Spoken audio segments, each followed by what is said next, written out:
Paolo Gallo is the chief executive of Italian gas distributor Italgas. He's with me now. It is good to see you, sir. It is interesting, isn't it, that, Good afternoon. That a strike in Australia, where we don't even export much into the northern hemisphere, has effects simply because it is a global market. And if Australia has to get, or if Australia's customers need elsewhere, that pushes up the price for everybody else. Well, I think there are a lot of speculation around that, because if we look at the European situation is in a very nice, let me say, easy situation for the winter. We had an incredible level of our storage. In Italy, we passed 85% at the end of July.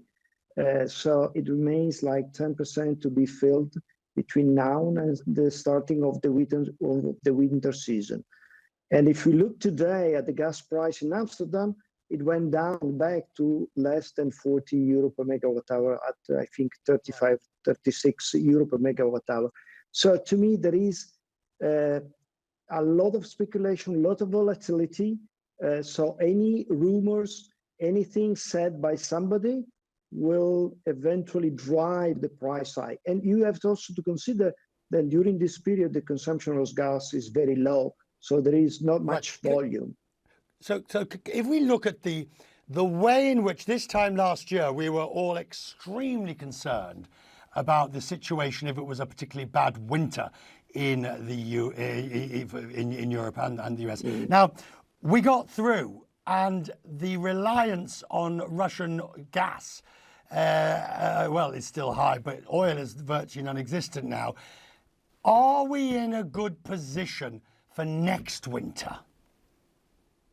I was optimistic last winter, and I even more optimistic this winter. The reason being is that the Russian gas, for example, in Italy, it accounted only for a little bit more than 6% in the first six months, moving from like 30, 35 when before the Ukrainian war. And why I'm so optimistic about the next winter is because there has been, in the last 12 months, a lot of activity in order to diversify the sources. I'm looking especially to Italy. And therefore, I'm expecting the next winter should be okay. And I should also remind you that last winter, it was also okay, not really for the mild weather that contributed for about 1/3, but 2/3 of the reduction came from the action put in place by our government. Can I turn to your own company and the measures that you're taking to diversify the company into water and things like, and grease and things like, I mean,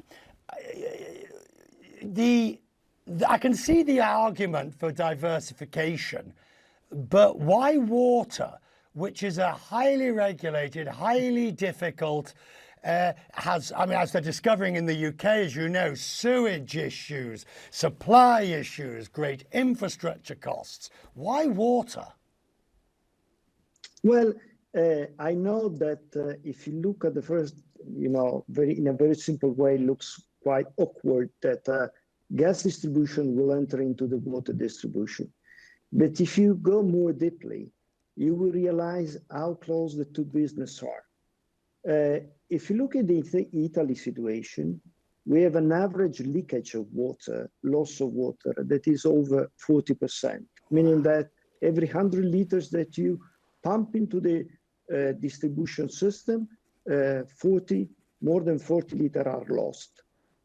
We feel that what we have developed from a digital application in reducing gas leakages, our gas leakages, start to give you the number, is 0.1% in relation to the gas distributed. If we are able to apply everything that we have done in our activity to the water, we can make a big step forward. And managing water distribution, it's easier than the gas distribution, honestly. We look forward to following it up, sir. Thank you very much for joining us.